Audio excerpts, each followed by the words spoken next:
Freedom ఇచ్చిండ్రు.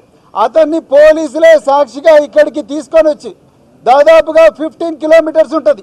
ఒకటి కాదు రెండు కాదు, నిజాంపేట నుండి మరి ఇక్కడి దాకా ఈ కొండాపూర్ దాకా 15 కిలోమీటర్స్ ఉంటుంది. 15 కిలోమీటర్స్ వస్తుంటే మరి పోలీసులకు తెలియదా? ఇక్కడ ఉంటే స్పెషల్ బ్రాంచ్ పోలీసులకు తెలియదా?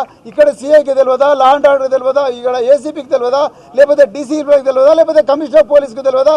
డీజీపీకి తెలియదా? వీళ్ళందరికీ తెలుసు ఈ విషయం.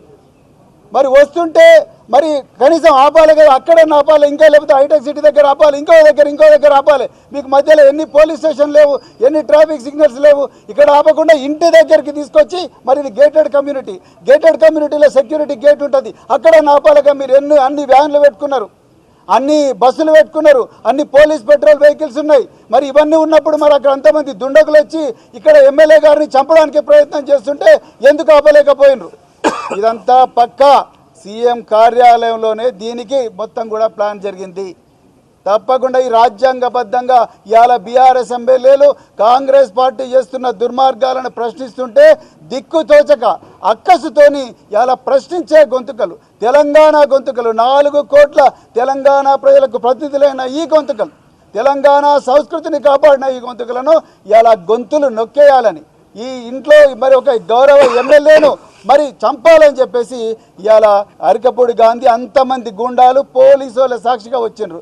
ఎక్కడ పోయిన మరి పోలీసు వాళ్ళు ఇలా లాఠీచార్జ్ చేయొచ్చుగా? పోలీసు వాళ్ళు ఎందుకు చేయలేదు? మరి ఎందుకు వాళ్ళందరినీ ప్రివెంటివ్ అరెస్ట్ చేయలేదు? ఒక ఎమ్మెల్యేని ఎందుకు చేయలేదు? వెంబడి వచ్చిన గుండాగాలను ఎందుకు చేయలేదు? అంటే తప్పకుండా ఇది ప్లాన్ ప్రకారమే. మీరు ఫ్రీగా ఉండండి, మీరు ఏమైనా చేసుకోవచ్చండి. వాళ్ళకేమో రెడ్ కార్పెట్ వెల్కమ్ ఇచ్చిండ్రు, బాధితుడినేమో 100 మంది పోలీసులు ఇక్కడ నిర్బంధించారు. ఇదంతా రాష్ట్రంలో హోంమంత్రి ఎవరు? ముఖ్యమంత్రి ఆదేశాల మేరకే ఇవాళ పోలీసులు ఈయనకు గ్రీన్ ఛానల్ ఎంట్రీ ఇచ్చిండ్రు. అందుకొరకే ఇవాళ అరికపూడి గాంధీ గారు ఆయన వెంబడిన దుండగులందరూ కూడా వచ్చి ఇవాళ కౌశిక్ రెడ్డి గారి మీద దాడి చేసిండ్రు. ఇది ఈరోజు ఇవాళ ప్రశ్నించే గొంతుకలు, తెలంగాణ గొంతుకలు, 4 కోట్ల తెలంగాణ ప్రజలకు ప్రతినిధులైన ఈ గొంతుకలు, తెలంగాణ సంస్కృతిని కాపాడిన ఈ గొంతుకలను ఇవాళ గొంతులు నొక్కేయాలని, ఈ ఇంట్లో మరి ఒక గౌరవ ఎమ్మెల్యేను మరి చంపాలని చెప్పేసి ఇవాళ అరికపూడి గాంధీ అంతమంది గుండాలు పోలీసు వాళ్ళ సాక్షిగా వచ్చిండ్రు. ఎక్కడ పోయిన మరి పోలీసు వాళ్ళు ఇలా లాఠీచార్జ్ చేయొచ్చుగా? పోలీసు వాళ్ళు ఎందుకు చేయలేదు? మరి ఎందుకు వాళ్ళందరినీ ప్రివెంటివ్ అరెస్ట్ చేయలేదు? ఒక ఎమ్మెల్యేని ఎందుకు చేయలేదు? వెంబడి వచ్చిన గుండాగాలను ఎందుకు చేయలేదు? అంటే తప్పకుండా ఇది ప్లాన్ ప్రకారమే. మీరు ఫ్రీగా ఉండండి, మీరు ఏమైనా చేసుకోవచ్చండి. వాళ్ళకేమో రెడ్ కార్పెట్ వెల్కమ్ ఇచ్చిండ్రు, బాధితుడినేమో 100 మంది పోలీసులు ఇక్కడ నిర్బంధించారు. ఇదంతా రాష్ట్రంలో హోంమంత్రి ఎవరు? ముఖ్యమంత్రి ఆదేశాల మేరకే ఇవాళ పోలీసులు ఈయనకు గ్రీన్ ఛానల్ ఎంట్రీ ఇచ్చిండ్రు.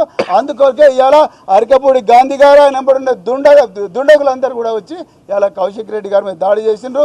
ఇది ఈరోజు ప్రజాస్వామ్యం సిగ్గుతో తల వంచుకునే రోజు ఈరోజు వచ్చింది. దీన్ని పూర్తిగా పరిశోధించాలి. తప్పకుండా ఎమ్మెల్యేను మరి 307 కింద బుక్ చేయాలి. అక్కడ వచ్చిన వాళ్ళందరినీ కూడా బుక్ చేయాలి. ఈ అరికపూడి గాంధీ ఆయన వచ్చిన గుండాలందరి మీద కూడా పీడీ యాక్ట్ పెట్టి ఇవాళ మరి జైల్లో పెట్టాల్సి, అంతవరకు మాత్రం బీఆర్ఎస్ పార్టీ ఊకదని చెప్పేసి ఈ సందర్భంగా మరి చెప్తూ ఇప్పుడు మా